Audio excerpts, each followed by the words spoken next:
Hey friends, welcome to 2 Pixels Off. I'm excited for today's episode. You might even notice if you're watching on the video here, we got a bit of a moody, broody set today. It's dark in the background. I'm looking a little extra drama, and that's in keeping with the theme of today's episode. But before I tell you and reveal what that is, I want to introduce my co-host today, Mike Janda. How's it going, man? Super good. It is a little broody. I couldn't make my space as broody as yours because I got windows. Do you have windows in there?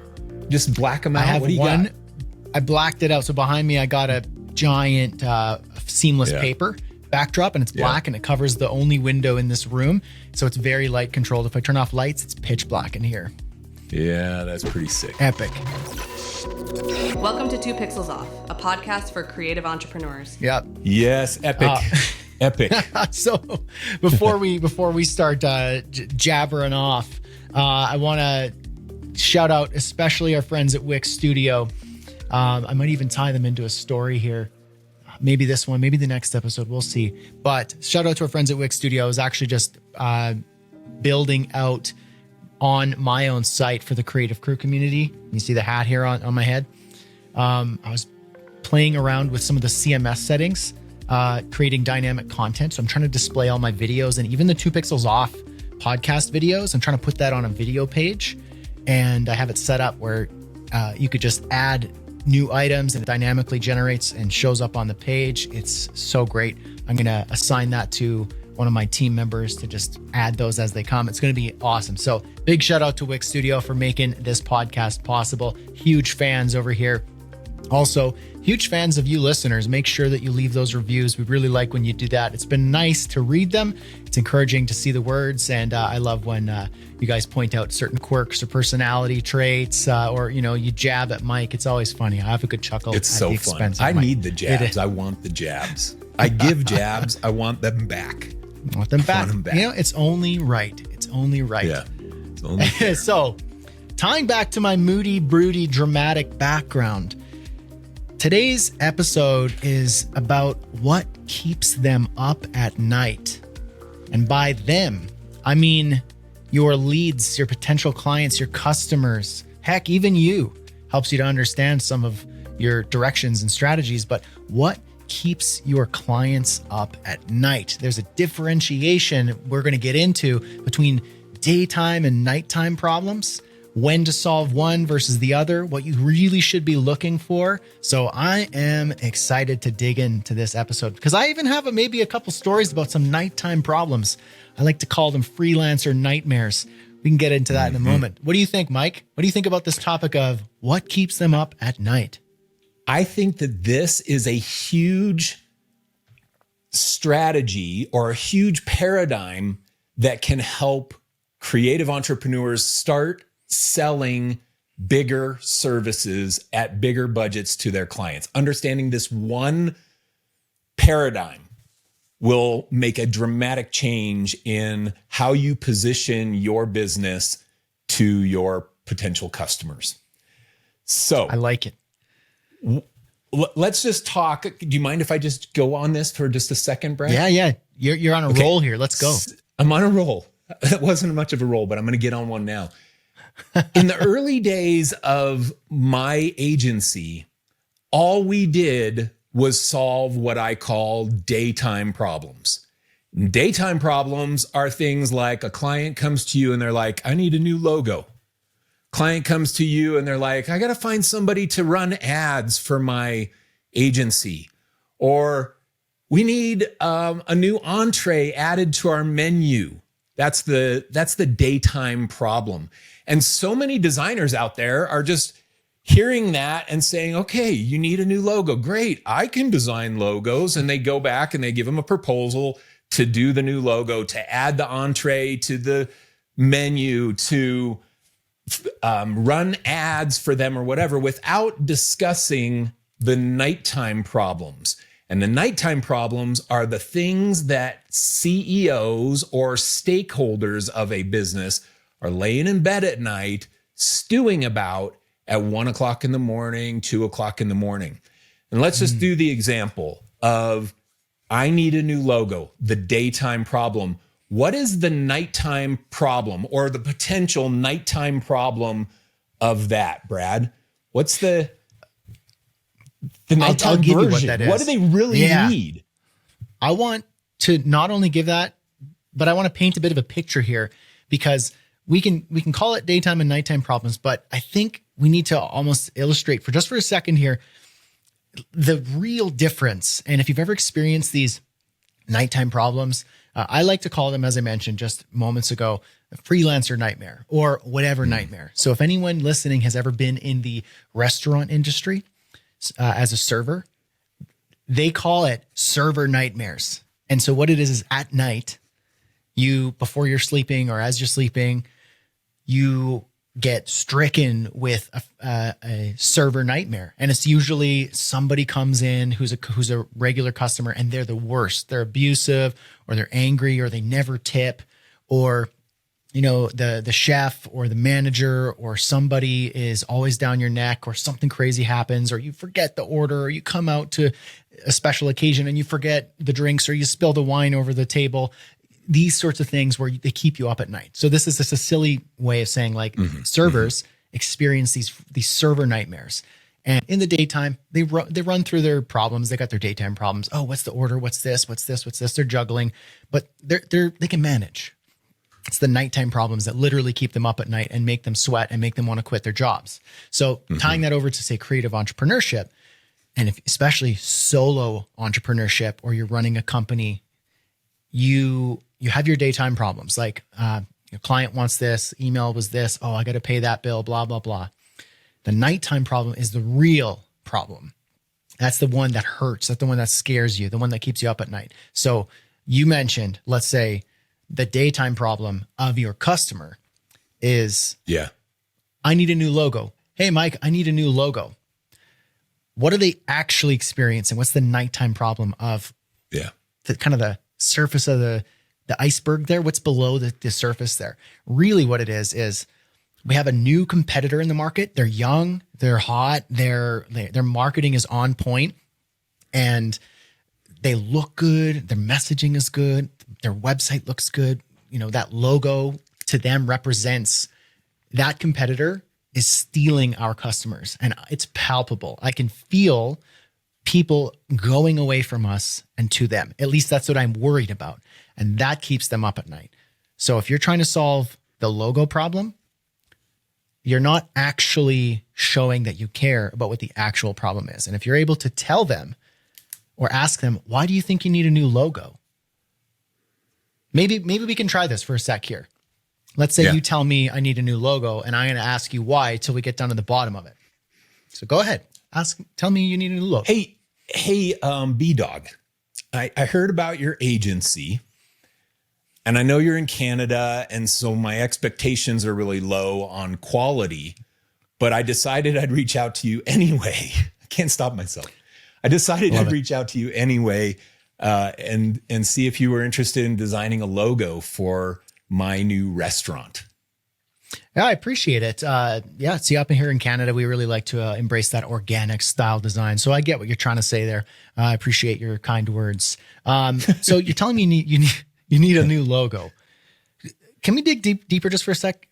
Why do you think you need a new logo? What's the driving force behind that? Well, I started my restaurant a year ago, and I bootstrapped it. And now we're actually making a little bit of money. I still consider it a new restaurant, but we're making enough money that I have a little more confidence. I'm kind of ready to invest in the next kind of phase of this restaurant business. Okay.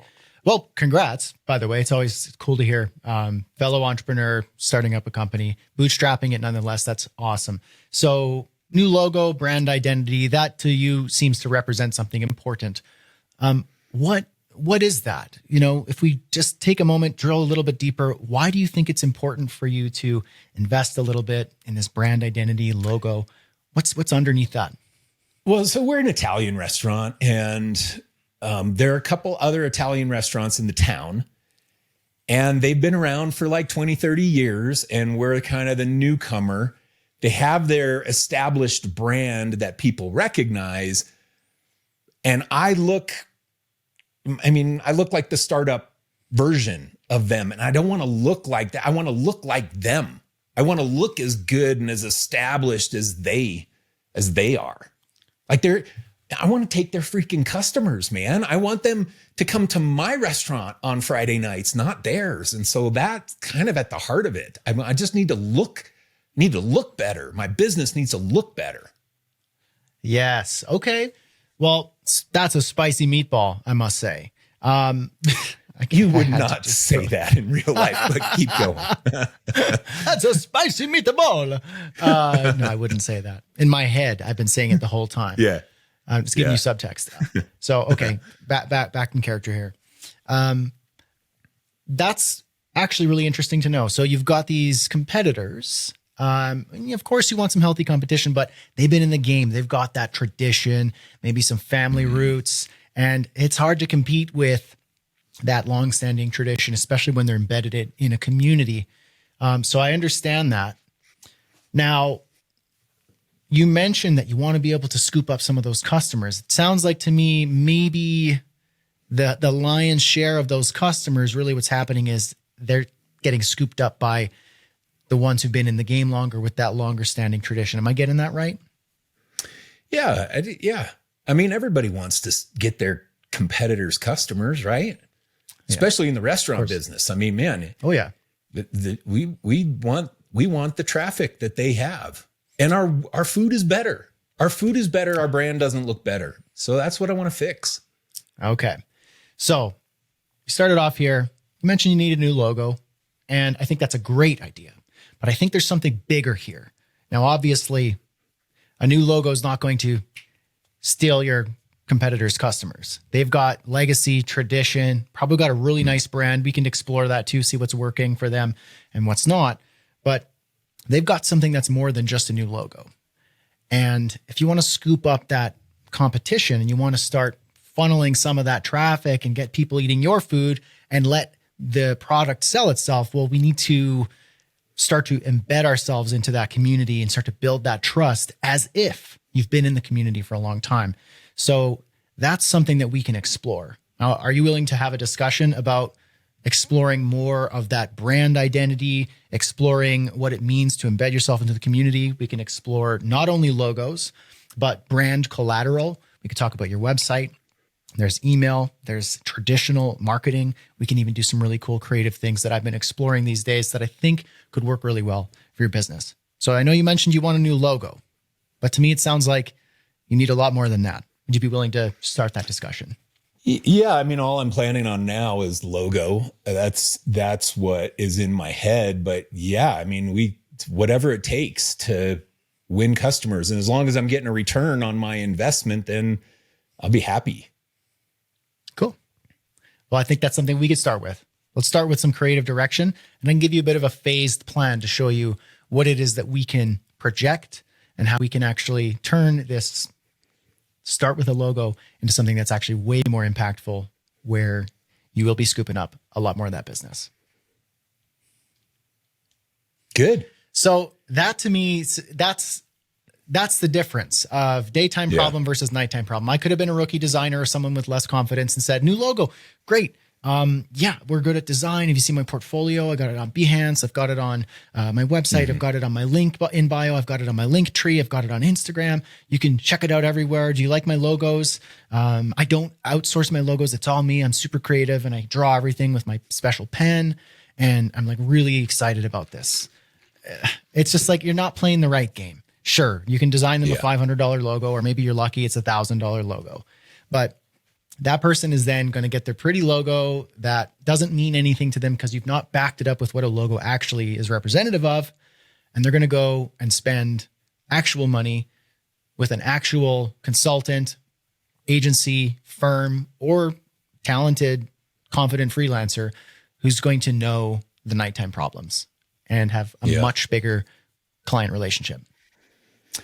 I think you can do this too in a way that isn't upselling them into new services. I think it can just be a way for you to close deals against your competition. And take this one example of our little dialogue there. you were upselling me at the end. Hey, can we look at ways to embed you in the community and brand identity design versus logo design? You started kind of trickling in, upselling me stuff. You could have just said, okay, I hear you. You want a new logo, but what you really want is you want to look as good as your competitors. We can do that. I had another client that came to us. They asked for a logo design just like you. We really understood what they were really asking for, and that they wanted to beat their competitors and steal their customers on Friday night for things. We had this exact experience. We helped them do that. We rebranded them. They grew by 26% in the next quarter in what their weekend traffic was for their restaurant. And the new identity that we created helped them grow that way. And inevitably, it helped them take some of their competitors' business. Now, I did right there the same dialogue or the same problem, but instead of discussing what you did, my portfolio is on Behance. You can take a look at some examples. I started drilling into what they really want in my sales conversation. And this is going to differentiate you from the other junior level designers that are talking to that same client. Clients go into 3 designers. They all have similar price, but you're talking about the nighttime problem, and the client feels heard in their soul, not just in what they're verbally saying. And I think it can help you close deals that you're losing now because you're not just discussing the right thing. Yes. So you pointed out an important thing there. So if you're an agency that doing small, low level work is just not an option for you, we can, in a future episode, I know we want to get into the topic of, minimum price points and things like that. But for right now, let's assume you're an agency who you can't feasibly take on, let's even call it a $2,000 small logo project. Client's got $2,000 to spend and they just want a logo. And what really is happening is their new competitors stealing their customers because their brand is better than yours. You got an ugly brand, they got a nice brand, they want it to look better. But you just can't take on the $2,000 project. Now, you might have that conversation like we just had where we explain more of what the real problem is and we could do a much more impactful job. That's what our agency does. Maybe we can't do the small project, but maybe we can convince the client that spending $2,000 per month is what they could do, or have take on a bigger project split up into chunks. Maybe that's a conversation you'd have. Now, if you're a freelancer and the $2,000 logo project is actually a nice little uptick in your revenue that month, well, what better way to close the deal than to, let's say you have 2 comparable freelancers. They have one who's really good and another that's really good. One of them says, new logo. You got it, boss. We could do new logos for sure. Yeah. And the other one says, tell me why you need a new logo. And then you go on, and answer that question. Well, customers eating our lunch, quite literally. And we need to look at you with the freaking zingers today. I know, eating our lunch, spicy meatball. Keep them coming, I'm nailing man. it. Yeah, I know. I came prepped. So that's, if that freelancer says, well, sounds like your competitor's stealing your business and you want to scoop some of that up. New logo, fresh brand identity. We can get that done in 1 week. And it's exactly what you say. In fact, it's $2,500, a little bit more, but for you, I'll do it for $2,000 because you're a new customer. How's that sound? They go, you get it. You get why I need this new logo versus the one that says, yes, boss, new logo coming up. Yeah. Well, while you were talking earlier, it kind of had this little epiphany on this idea that daytime problems are analytical and nighttime problems are emotional. So if we look at those 2 things, oftentimes in the middle of the day, the thing that your client discusses with you is an analytical problem. It's that they've already felt the emotions and they've self-diagnosed and they come to you wanting to order the thing that they've decided will satisfy the illness that their business has. The nighttime problem is emotional. It's the thing that they can't really pinpoint. They're laying there at night and they're like stewing about it. And they're like, I'm losing customers to these better restaurants. I hate that. you know what? I got to find a new logo designer. I got to get a better logo. That's what's going to be. So that's the analysis that came out of their emotion. Their emotion happens at night when the dust is settling on their day, and then they analyze, and they're giving you the analyzed problem and solution that they want. What I think on this is we got to start talking more about the emotional problem that the client has. And it's just a subtle shift in the way that you sell, in the way that you discuss your services with your clients. It's a subtle shift. It's about solving those emotional problems, the ones that keep them up at night. That you saying that reminded me of a phrase. I'm trying to remember it. Maybe you could help me with it. You might have heard it as well, but it's something along the lines of people buy with their emotions and they justify their purchase with their with like numbers or something more practical. Yeah, we talked about this, Brad, in the features versus benefits. We talked about benefits. They buy because they want the benefit, but they choose the exact person they buy from or the exact product they buy from based on the features. And it's a similar kind of subtlety. They're coming to you as a designer, as a creative entrepreneur. They're coming to your agency or your freelance business because they want the benefit of beating their customer and taking their clients. That's what they want. That's the benefit. But why are they choosing you? That's the feature. And that's where you do get into, look at these other logos that I've done for other restaurants. Look at look at my testimonials from restaurants that I've done branding for in the past. You start giving them features and they buy from you. Here's my process. Let me walk you through that. So I think you're spot on, but I think it's a features versus benefits thing.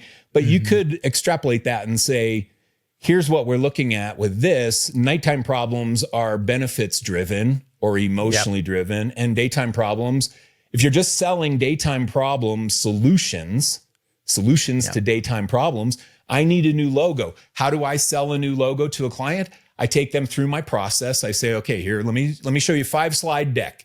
We're going to do sketches. We're going to do research and mood boards and then sketches, concept sketches. Then we're going to do the core logo. Then we're going to do the logo family. And by the end of it, you're going to have this awesome logo because we take you through this methodical process. It is feature, feature, feature, feature. I'm not talking about any benefits there, or I'm not talking about any nighttime problems. And there is a place in sales for features style selling. But there's also an importance and a place for benefits-driven selling. And I think these benefits-driven conversations addressing nighttime problems happens earlier on in the sales cycle. Like it's the first call. That example dialogue that we did was a first call. That was like, I need a new logo. And you're like, why do you need a new logo? And we dig it deeper to uncover the emotionally driven nighttime problem. But when you're going to close them in your proposal presentation, I highly recommend highlighting the features of working with you and making sure that they understand that you also understand the nighttime problems or the benefits of working with you and how you're going to solve those for them. Yep. They're a pair. You know, that's the in theater, when you're watching theater, a big thing that I remember learning is when you would deliver your lines or when you were watching theater, and I'm sure it applies to, you know, cinema, movies, you know, even ballet, possibly even dance. I got this damn fly. Remember a week ago? I think the fly is still here, tormenting me. No. It's like it comes back for the podcast. The 2 pixels gnat. Okay. Yeah. Collecting myself. When you're delivering lines, you're saying one thing, but what do you mean by that? And that's called the subtext. So I might be saying, let's just say, for example, to keep it on today's theme, I need to find someone to do better with ads. You know, I need, somebody to create some ads for us. That's what I'm saying. That's what you hear. That's the words coming out of my face. But if you're in the audience, you should also be recognizing if you want to really experience the theater and that character and what's really going on here, what he's really saying is, I don't have enough leads. I'm not generating enough through our acquisition budget, or I'm not generating anything through acquisition. We have zero paid traffic. I need someone to do ads. That's what I said. But I deliver that line with the emotion of, I don't have any leads coming in. And that's a problem. That's a ticking time bomb for the business. We got a month to turn this around, and I have no acquisition happening. So you deliver the line, but what you're saying, the feeling behind it is the nighttime problem. So you have, it's a pair. You have the daytime problem is what they're saying, but the nighttime problem is the subtext. The client comes to you and says, here's another example. Let's do this as a game, Brad. Let's do this as a game. And I can score your responses and you can score mine because we like to compete. Game show competitions. Okay. If I say to you, I'm the client, and I say to you, I need a billboard, what do you think my potential nighttime problems really are? I need a new billboard design, Brad. You guys do that over there? Now you just tell the audience listening to this episode, what are the possible nighttime problems that are really haunting me? We're not meeting our quarterly sales targets, and I need to throw a Hail Mary to capture a ton of traffic. Oh, nice. Okay. That's a good one. Okay, now you give me one. Okay. I'm going to give you, on a scale of 1 to 10, I'm going to give you like a 7.8 on that. 7.8. Solid. Okay. Respectable score. Okay. Here goes another one. Yeah. We want to switch our website over from, from Squarespace to Wix Studio. The platform that I'm on does not have the capabilities, the custom capabilities that I need to implement some of the features that I want on my website. It can't do what my website needs to do. So that's kind of technical, and that might be a little bit of a daytime problem. The features that might be missing might be something like a lead capture or e-commerce capability or something that is clunky in the system I'm on and more robust in there. And then the e-commerce system is all about, I'm not getting enough sales because I don't sell on my website. So you could drill down a few different places in there. But that would be the place that would be the kind of staircase that I would go down mentally on that one. Hard one to do off the bat. I mean, this is a fun game. We're just trying to figure it out on the spot. Yeah, it's a fun game of text, subtext, daytime problem, nighttime problem. What are they really saying? I give that one a 7.8. That was generous. I'm going 7.6. Okay. Next. Right. Okay. Hey, Brad, I need a freaking brochure, man. I just started this accounting firm. I need a brochure. The hot new accounting firm run by millennials down the hall in our co-working space is scooping up all of my leads because they have way better branding. Okay. I think there's multiple ways you can attack this. That would be the one I would go to just off of my gut. I'm imagining an accounting firm run by someone who's been in the game a while and they're comfortable, they're cozy. But then somebody comes in, they're on TikTok, they're doing shorts, they're doing fun, interesting Gen Z style marketing. And it's like, I'm in over my head. And the first thing I think of out of my tool belt is new brochure that I'm going to hand out. And it's just, it's going to miss the mark. It's not going to change the game. This one's playing a different game and you're playing the old school game that is maybe fizzled out. So in that sense, they're saying, I need a new brochure for my accounting firm. What they're actually saying is, I'm dying over here. TikTok man over here is crushing my accounting firm and I hate it. That's what he's saying. And I don't know what to do. because a brochure, like you said, isn't going to move the needle in this year and in the future. It's just not going to be the way that you move the needle on your business. I got a new one. So I think that's something to pay attention to. Be careful of a client who has self-diagnosed and is telling you what they want you to prescribe them. It's like you going to the doctor saying, my kidney hurts. Can you just give me some ibuprofen, like high-powered ibuprofen, naproxen? Can you just give me naproxen? Give me a T3. Yeah, something. Give me something. When in reality, what you need is to have a kidney replacement. That's what you actually need. But you've self-diagnosed. And so doctors don't do this. They ask you, well, tell me about your symptoms and tell me where it's hurting. And then they feel, and then they do that whole thing to try and determine. And then they send you in for the MRI and all the scans that you need to have done before they diagnose. And if we're just accepting the client saying, I need a new brochure, I need a new logo, I need a new website, I want to change from Squarespace to Wix Studio, if we just accept that as truth without digging into the real problem and trying to identify what the nighttime problem is, we're leaving money on the table. We're making ourselves look like a junior designer. And we're doing a disservice to the client. Yeah, we're not effectively helping the client. Yeah. We're just taking their money. Taking orders. Yeah. Can you imagine a doctor? You go in and you go, hey, doc, I know you're busy and you do doctor stuff all day, so I'm going to spare you some time. I actually need a prescription of, I'd like some T3s and, throw in some, mometazone or whatever else. Throw that in as well. Okay, sure. Yeah, sounds good. Like, I know it hurts here. It's pretty bad. I've been working out a lot and then threw the shoulder out. I need something hard that's going to help out. And then go, okay, sure. Here, I'll write it up. That would be a terrible doctor. Probably lose his practice. It's like malpractice. So don't perform malpractice in your creative agency, in your creative business. Hey, I need a new brochure. You got it. Yeah, we can do that for sure. Canva template. Here we go. No, it's like, whoa. What's going on?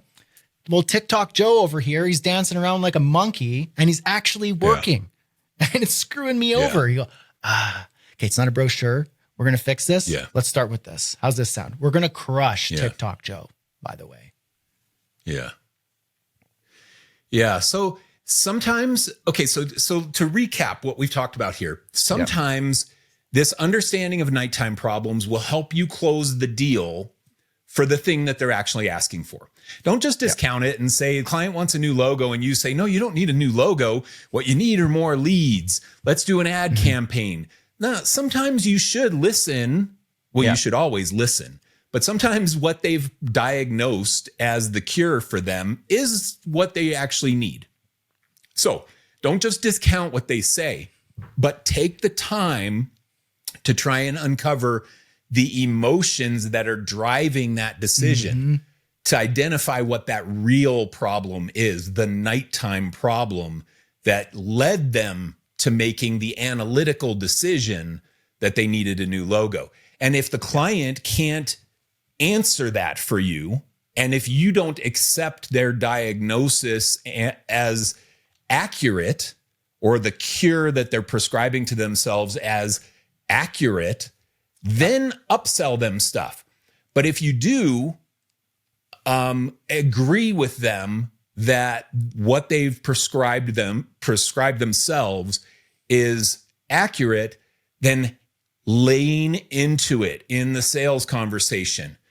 Okay, I get it. TikTok Joe is stealing your customers. We're going to help you conquer TikTok Joe. Oh, I get it. The other Italian restaurants have more traffic and they're more established than you. You know what? We are going to redesign your brand. And you know what? It's going to slay their brands because their brands are dated. They just are established, but they're dated. We're going to make you look like $1 million.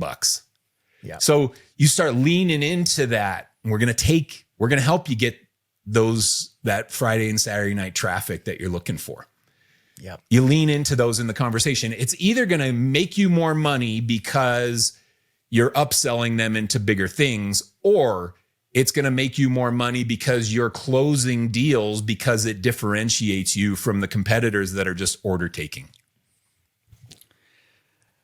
Man, Mike, I got to say, I think there's nothing else left to say in this episode, but TikTok Joe, I am hungry and we're coming for your lunch. That's what I got to say. Wait a second. TikTok Joe is not the restaurant. They're the accounting firm. Brad? Well, you know what? TikTok Joe's got his fingers in a couple pots. His dad owns the restaurant and he's using daddy's money to run his TikTok show and accounting firm over here. So we are not only hungry, but we're looking to crush not only TikTok Joe's firm, but we're going to go eat his daddy's lunch too. Oh man, we are on fire today. Dangerous. We woke up and chose violence. You were on fire with the on fire with the phrasing today. Sorry, TikTok Joe. We just, today was just not the day for you. Friends, thanks for listening. I hope this one brought you some chuckles and joy. And I got to say, special shout out to Wix Studio. I think we tied them in nicely with that example. Switching over to from daytime problems to nighttime problems. I like that. That was good. Special shout out to our friends at Wix Studio. For real, big fans. Make sure to check them out at wixstudio.com. It's a web creation platform that's really going to change the game for your business, especially if you're running a creative agency, building websites, marketing, and doing all the like. Check out Wix Studio. And also, special shout out to our friends here. If you like the show, let us know by leaving us a wonderful review so that we can reach more ears and enjoy all the nice words that you say.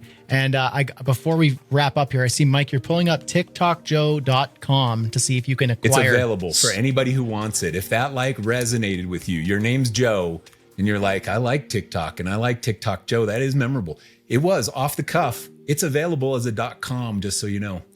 People say that no .com domains are available anymore. That's bull.